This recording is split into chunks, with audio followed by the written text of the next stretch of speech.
queridos internautas, sejam muito bem-vindos ao canal Centro Espírita Jesus de Nazaré.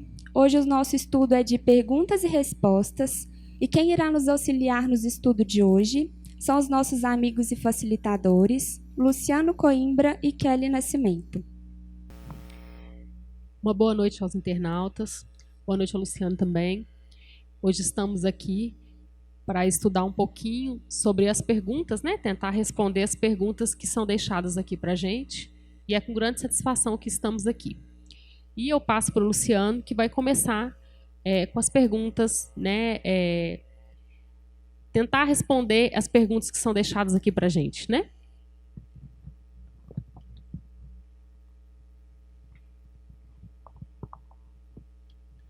Obrigado, Kelly. É uma alegria grande estar dividindo a mesa com você mais uma vez. Aproveito para falar boa noite com todos, boa noite com os amigos internautas. E vamos então para a nossa primeira pergunta. O que é perturbação no mundo espiritual? Muito bem. Nós temos aqui na Terra o entendimento de perturbação como tudo aquilo que nos incomoda, né? Por exemplo, um vizinho que faz barulho, um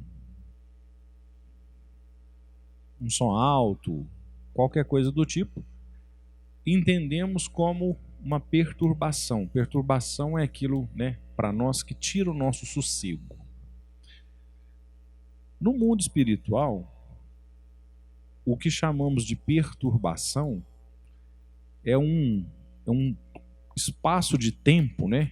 É um período que pode, inclusive, variar de acordo com cada um, logo após o processo de desencarne. Então, quando nós desencarnarmos, nós vamos entrar num processo chamado perturbação, que é o momento onde a gente não sabe o que aconteceu, não sabe o que é que estamos vivendo e ainda estamos meio que perdidos. Para algumas pessoas, esse momento que no Espiritismo chamamos de perturbação é mínimo. Claro que quanto mais evoluído, mais curto ainda. Para que se tenha uma ideia, uma pessoa, por exemplo, que já está com um corpo físico doente, já está de cama, essa pessoa ela já se prepara para o desencarne. Mesmo que ela não queira, ela sabe que a qualquer momento ela vai desencarnar.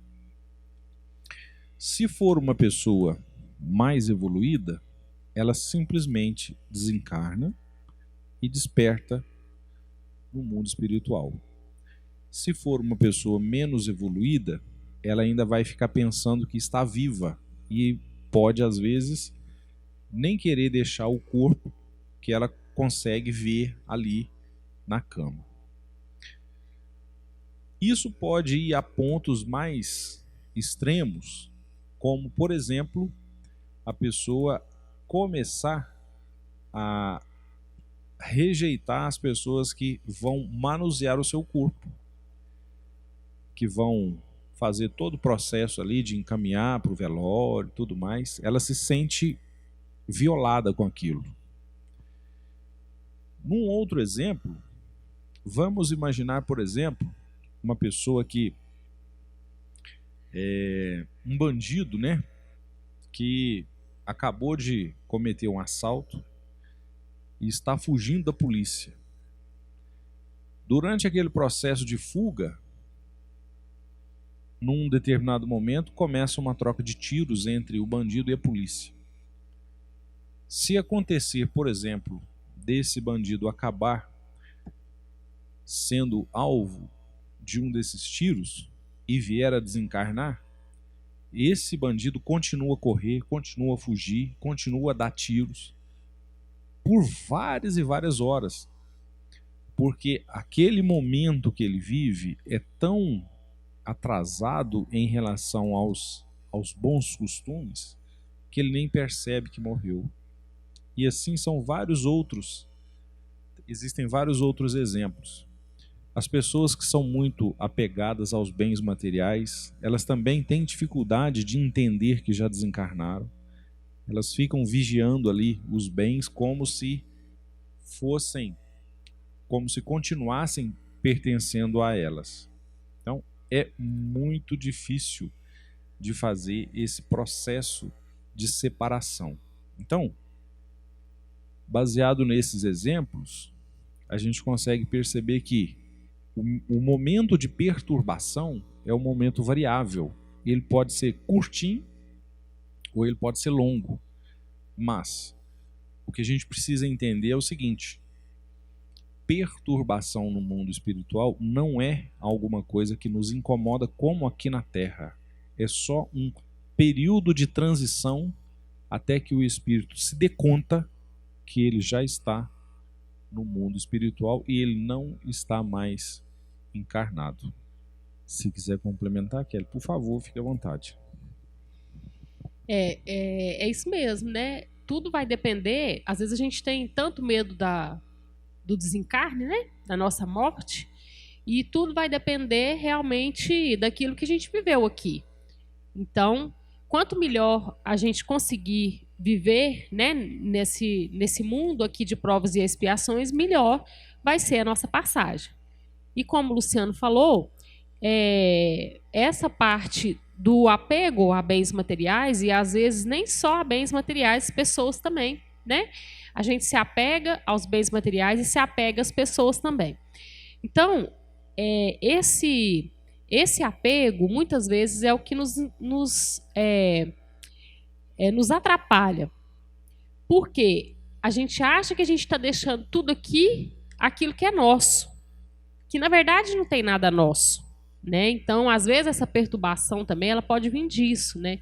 Da gente não entender e também não ter a aceitação de que tudo vai ficar e vai funcionar sem a gente, né?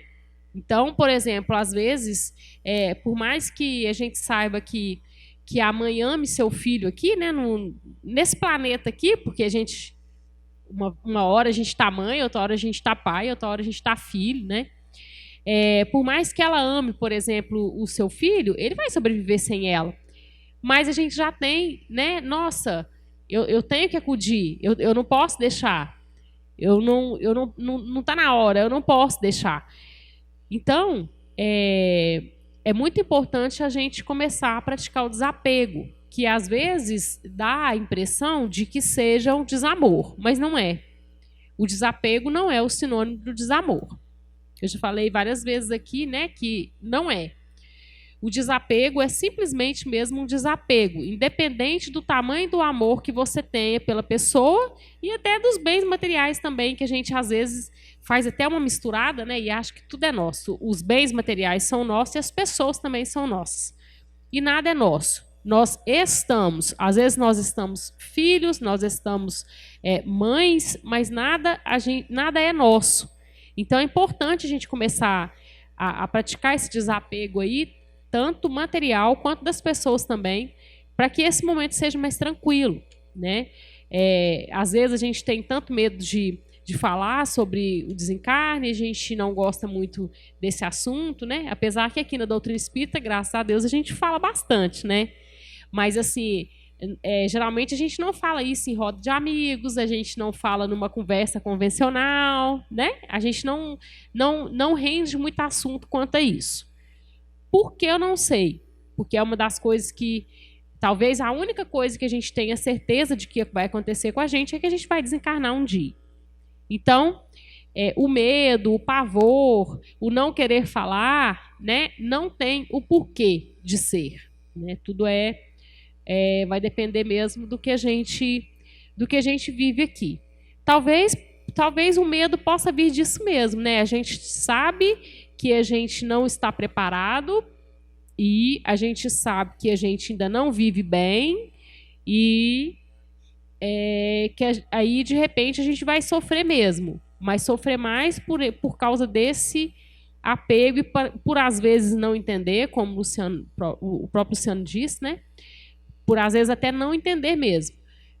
Tem vários filmes aí que mostram isso, né? A pessoa às vezes faz essa passagem, desencarna, e ela não entende que ela realmente morreu, que ela desencarnou, né?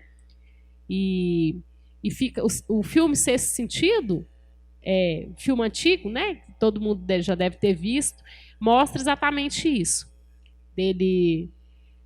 O personagem, né, do autor lá, do ator lá do filme, ele desencarna e ele não entende por que as pessoas não conversam com ele. A esposa não conversa, a esposa não responde. Fala, mas eu nem briguei com ela, né? Por que será que ela não está me respondendo? O que eu fiz para ela que ela está me ignorando desse jeito? Só depois, no decorrer do filme, lá pela metade do filme, que ele começa a perceber que realmente ele tinha morrido, né? Então, é bom a gente entender sobre isso, é bom a gente falar sobre isso, sim. Não é papo ruim, como a gente às vezes coloca, né? Nossa Senhora, esse papo é papo ruim. Mas não é.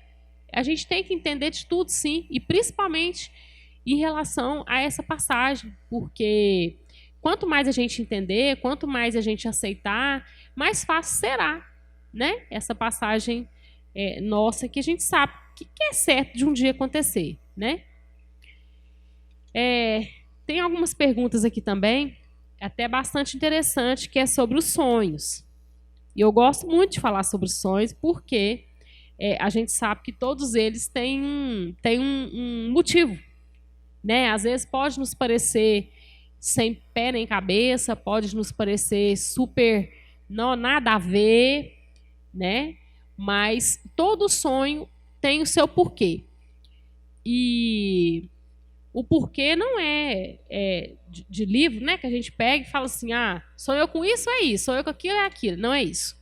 Mas dentro da doutrina espírita também, e mesmo fora da doutrina espírita, existem livros, né, que ensinam a gente e que comprovam mesmo que os sonhos, eles trazem sabedoria, eles trazem entendimento para aquilo realmente que a pessoa está vivendo no momento ou já viveu, porque ele também é atemporal, né? A gente pode sonhar que está criança, pode sonhar que está adolescente, pode sonhar do momento atual ou não.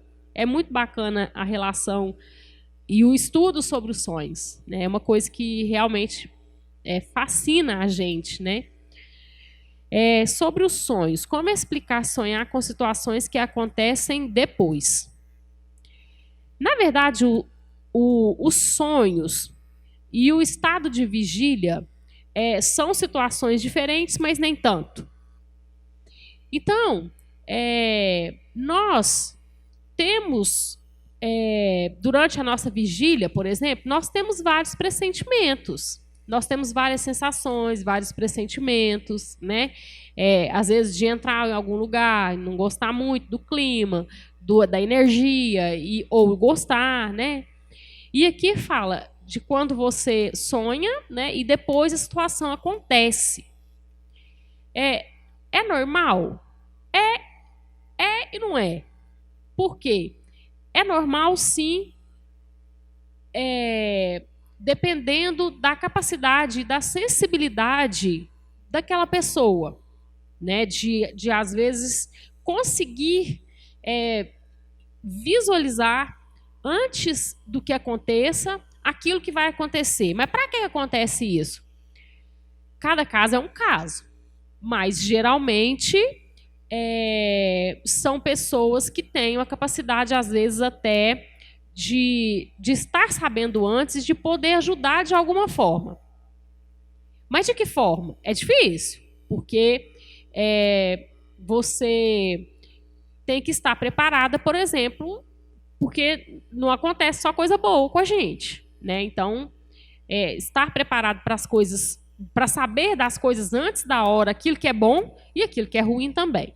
Então aquela pessoa ali não é por acaso que acontece isso, né? Não, por isso mesmo que são poucas pessoas que têm esse, vamos falar assim, esse dom, essa facilidade, essa sensibilidade de ver o negócio lá na frente, né? Então, a gente sabe que nada acontece por acaso, não. Tudo tem um porquê.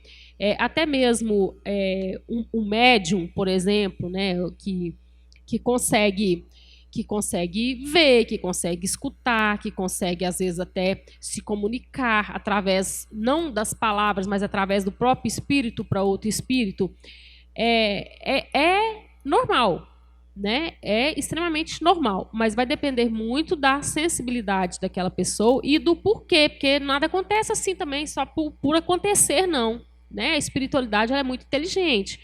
Então, se uma pessoa, né, vamos falar assim, um espírito encarnado aqui, se ele tem essa capacidade de conseguir, né, visualizar, de ver antes, é porque tem algum motivo. Ele pode, às vezes, conseguir ajudar de alguma forma através disso, né? Se ele não entrar em desespero, às vezes, e se desorganizar, né? Mas é muito bacana quando a pessoa consegue, quando ela é centrada e ela pode, às vezes, sim, fazer algumas coisas que para mesmo facilitar a vida do outro, né? Ajudar mesmo as outras pessoas. Mas essa questão do sonho, eu até recomendo assim, um estudo mesmo de quem gosta, porque é muito interessante, né, a gente estudar sobre isso. Sem contar que quando a gente sonha, é como se a gente desencarnasse um pouquinho todos os dias. Quando a gente tem um sono mesmo, por isso que o sonho também é tão importante. A gente sonhar e a gente ter um sono, uma noite de sono boa aqui, é tão importante. Por isso, porque toda vez que você se desprende, você consegue vamos falar assim, se tranquilizar. Você consegue se desprender de tudo que, né, da sua vivência aqui. Então, esse desprendimento que a gente tem durante o sono e esses sonhos, eles são muito importantes. Eles são muito importantes para nos reorganizar. E muitas vezes são verdadeiros mesmo, né? Entramos em contato, sim, com pessoas que já amamos e que já foram.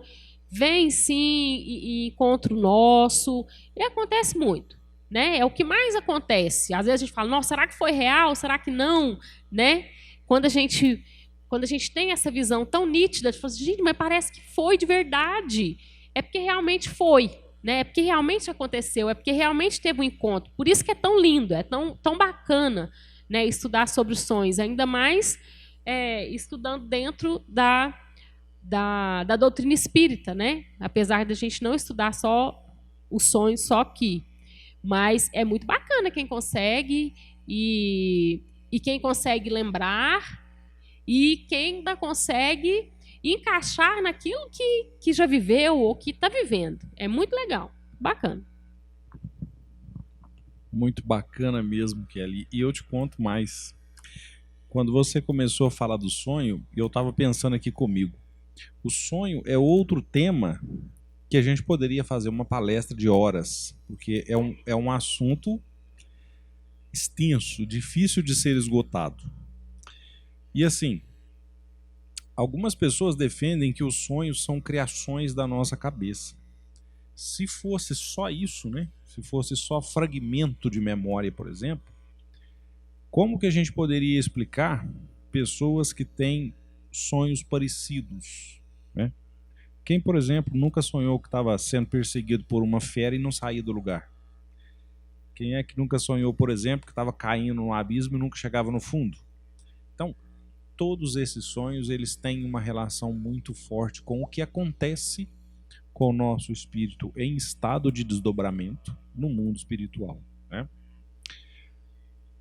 Existem alguns fatores, né, que podem distorcer o sonho e principalmente fazer com que a gente fique confuso para entender o que estava acontecendo. Por exemplo, uma situação muito comum é quando a gente come muito, principalmente comida pesada, né? No finalzinho da noite, e logo que acaba de comer vai dormir.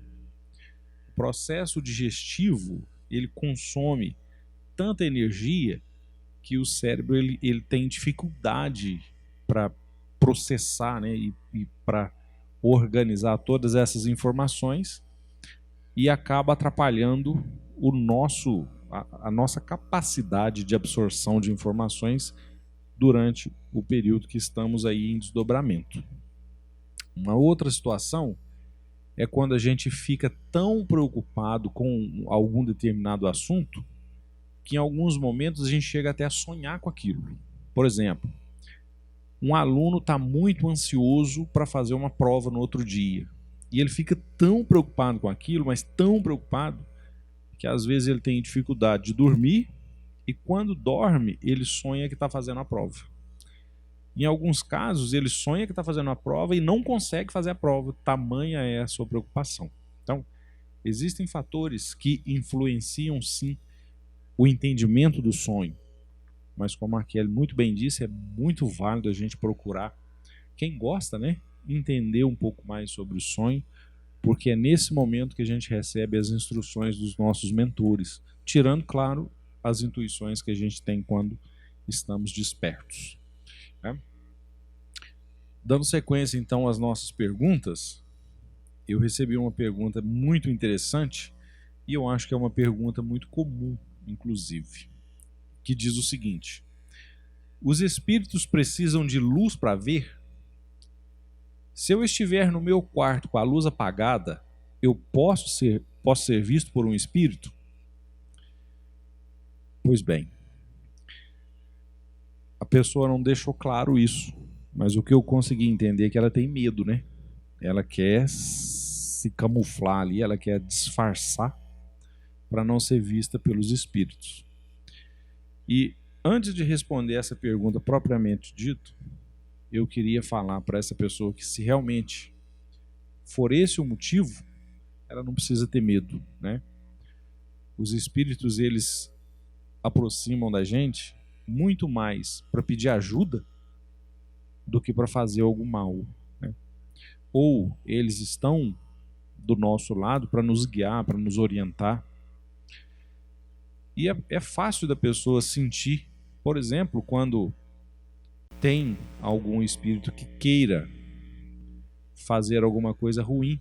É só ela se basear no que ela própria fez, né? É claro que isso vai resumir somente a essa encarnação, porque nós temos por presente do Pai o esquecimento das vidas anteriores. Mas se a gente fizer um exame e observar as nossas tendências, a gente consegue entender o que a gente foi no passado. Porque as nossas tendências, elas são reflexos do que a gente já praticou no passado. Se você é uma pessoa boa, que tem um coração bom, não precisa se preocupar. Os espíritos que te rodeiam, eles rodeiam para pedir ajuda ou então para te ajudar.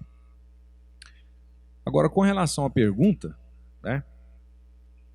Os nossos sentidos aqui na Terra, eles são super limitados.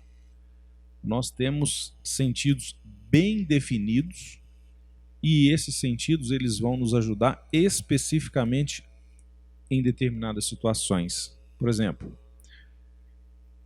eu consigo fazer uso da minha visão só quando eu tenho um ambiente iluminado. Eu consigo fazer uso, por exemplo, do meu olfato só quando eu consigo chegar num determinado lugar e tem um odor diferente. Porque a gente não fica monitorando o odor que a gente está sentindo, né? Isso é uma coisa que é natural. A gente só é alarmado quando existe alguma coisa de diferente. Por exemplo, uma luz muito forte, um cheiro muito ruim, né? Um cheiro muito diferente, alguma coisa que toca no nosso corpo físico, porque a gente também tem o tato, né? E assim por diante.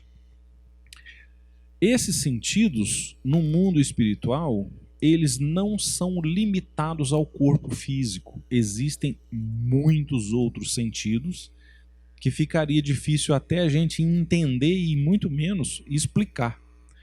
Porque os sentidos que a gente tem no mundo espiritual, eles são direcionados ao espírito e eles não são direcionados ao corpo físico. A visão, por exemplo, ela não está baseada na luz.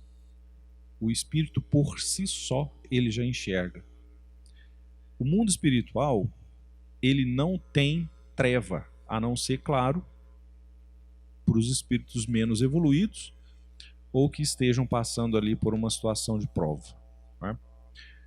Os espíritos mais evoluídos, eles conseguem enxergar todos os cantos como se fossem dia e sol a pino. É claro, limpo e nítido.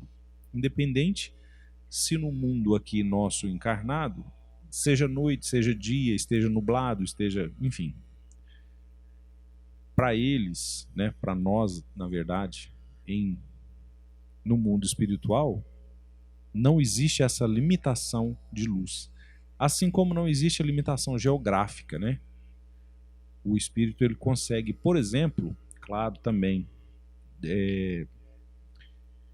mediante assim o seu nível evolutivo, ele consegue se locomover à velocidade do pensamento.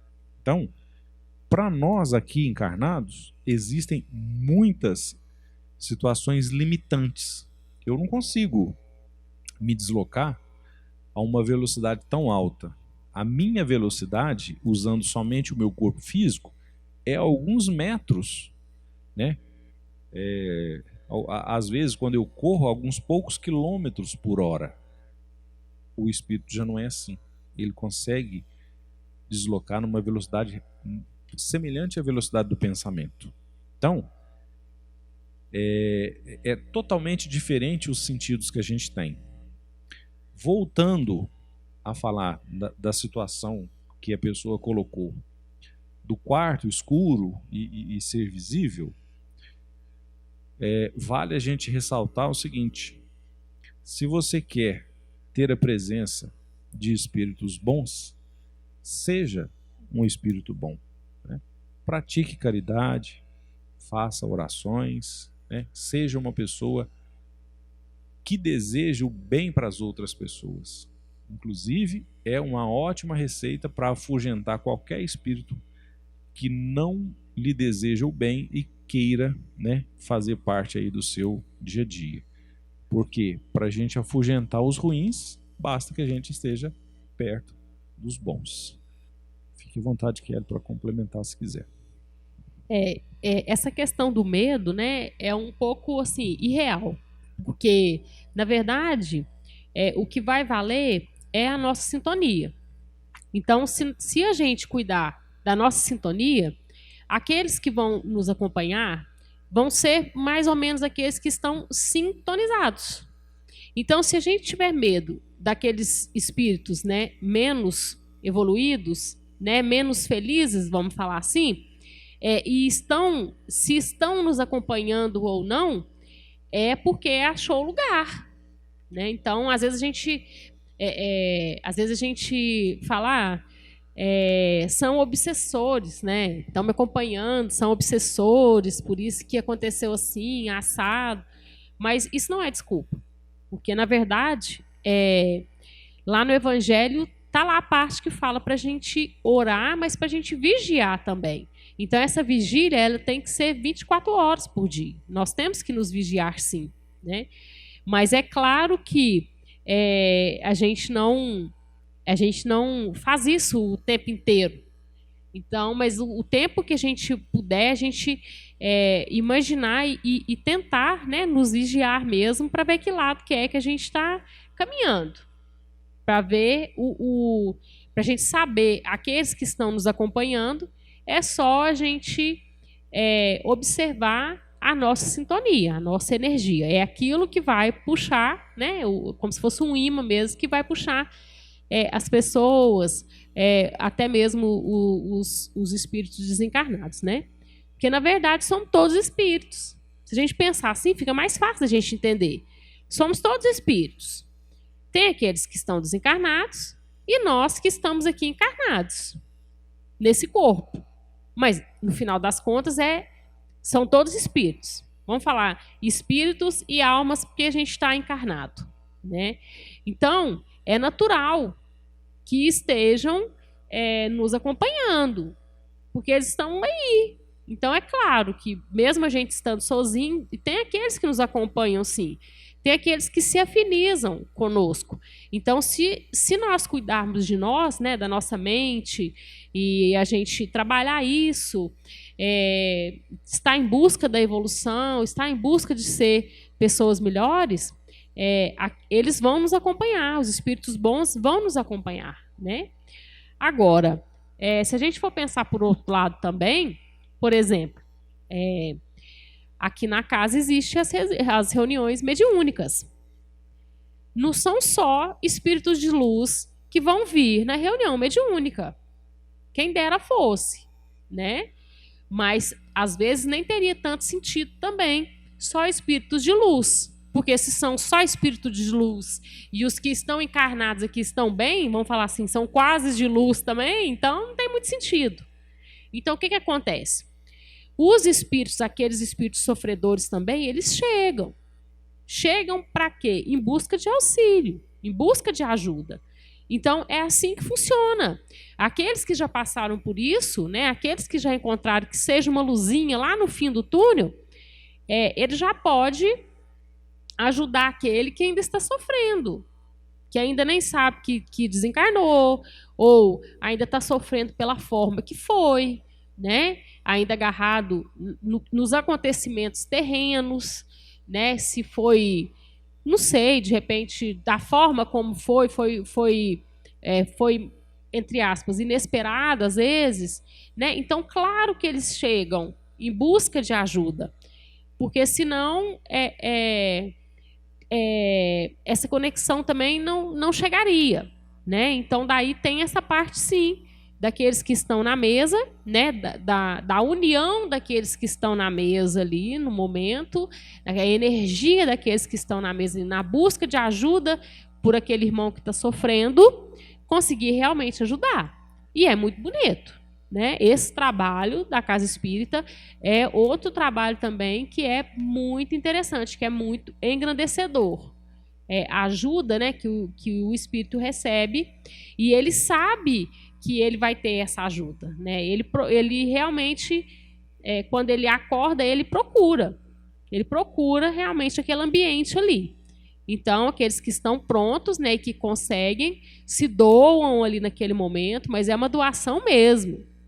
É uma doação grande mesmo. Até a gente está falando de caridade há pouco, né, aí antes desse estudo, e essa também é uma verdadeira caridade. É uma doação mesmo, né? Eu acredito de coração ali, de todos que estão ali em busca da ajuda daqueles que estão ali em sofrimento. Isso mesmo. Inclusive, essa doação que a Kelly estava falando, ela acontece em diversos aspectos, né? Às vezes a pessoa tem até uma dependência, né, vamos dizer assim, em estar próximo a outra pessoa, mesmo sabendo que a pessoa está encarnada e a outra não. Então, é sempre muito importante, né, as orações e a sintonia, como a Kelly muito bem disse. Dando sequência, então, às nossas perguntas, a nossa próxima pergunta é a senhora: posso já ter sido o mentor de alguém? Claro. Quando a gente pensa em mentor, né, o mentor é um termo muito usado aqui por nós espíritas, mas é a mesma coisa de anjo da guarda, né, de guia, e tantas outras palavras aí para designar esse nosso irmão que está sempre aí do nosso lado, fazendo de tudo para que possamos trilhar o melhor caminho. Para a gente fazer uma analogia do que seria o nosso mentor, basta você imaginar assim: você é pai ou você é mãe, é a mesma coisa. É ter sob sua tutela, né, um outro espírito que, naquele momento, está em condições mais limitadas do que você. E não necessariamente menos evoluído. Porque a gente pode ter filhos, filhas, né, que são bem mais evoluídos do que a gente. E da mesma forma que nós estamos para auxiliá-los nesse caminho durante a sua infância, eles podem também nos auxiliar durante a nossa velhice, quando eles atingirem a idade adulta, né? Então, na verdade, quando a gente fala em troca, não é uma troca no sentido mercantil, né? Não é uma troca comercial, mas nada mais é do que uma troca, né? Você cuida de mim quando eu estou limitado e eu cuido de você quando você está limitado.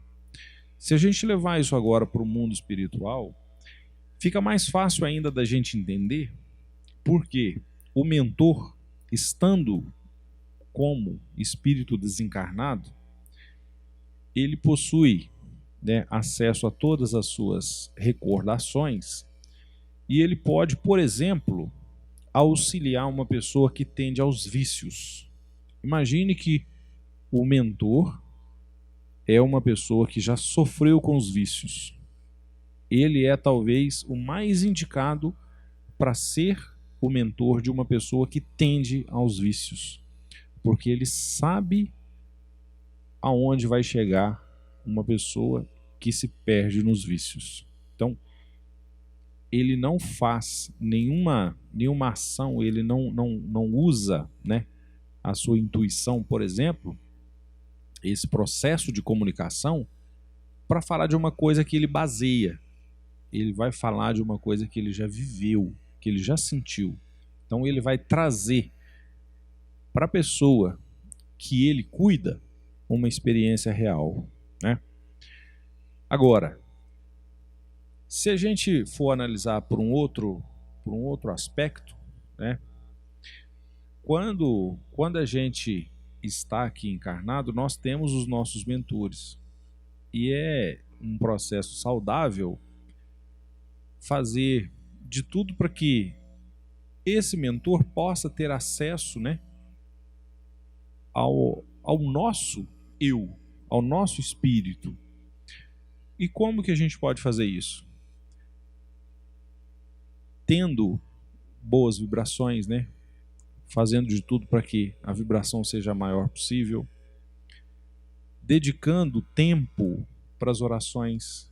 Você pode fazer uma oração e dedicar essa oração, por exemplo, a um irmão que está encarnado, que está passando por dificuldades. Ou você pode usar uma oração para pedir que o seu mentor espiritual seja, por exemplo, mais claro, que você está tendo dificuldades em entender o que ele gostaria de te passar. É claro que ele não vai mudar a forma, né, de te passar essas intuições, mas ele vai, talvez, mudar o exemplo. E todas as vezes que a gente fala em mudar o exemplo, eu lembro do próprio Cristo, que usava de várias formas, né, para passar a mensagem para as pessoas da sua época e principalmente para os discípulos. Quando ele ia falar com as multidões, ele usava de parábolas. Quando ele ia falar com os discípulos, ele também usava de palavras, mas ele usava muito de exemplos. Ele fazia para mostrar para os discípulos que é possível se fazer. É necessário apenas que a pessoa queira fazer. Pode ser que os milagres que ele fez, a gente não consegue nem discutir, né?